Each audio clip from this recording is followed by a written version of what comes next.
కొత్త కారు కొన్న ఆనందం ఆ కుటుంబంలో నెల రోజులైనా నిలవలేదు. నూతన వాహనానికి పూజల తర్వాత తిరుగు ప్రయాణమే ఆ కుటుంబంలో నలుగురికి చివరి ప్రయాణమైంది. తెలంగాణలోని ఆలయాల్లో మొక్కులు చెల్లించుకుని స్వస్థలానికి తిరిగి వస్తుండగా చెట్టును కారు ఢీకొట్టడంతో ఈ దుర్ఘటన జరిగింది. మృతులు నెల్లూరు జిల్లాకు చెందిన వారిగా గుర్తించారు.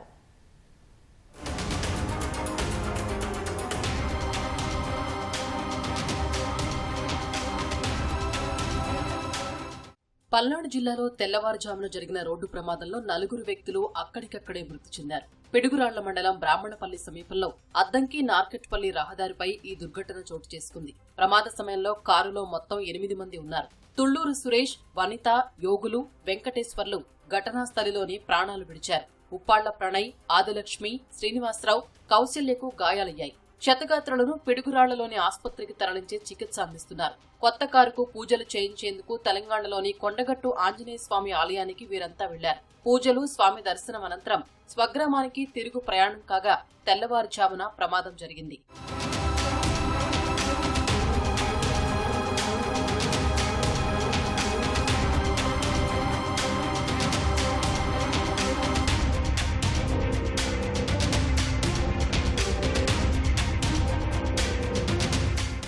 డ్రైవర్ నిద్రమత్తు అతివేగంతో చెట్టును ఢీకొట్టడం వల్లే ప్రమాదం జరిగిందని పల్నాడు జిల్లా ఎస్పీ శ్రీనివాసరావు తెలిపారు. ఘటనా స్థలాన్ని ఆయన పరిశీలించారు. ప్రమాదంపై సమగ్ర విచారణ చేస్తున్నట్లు చెప్పారు.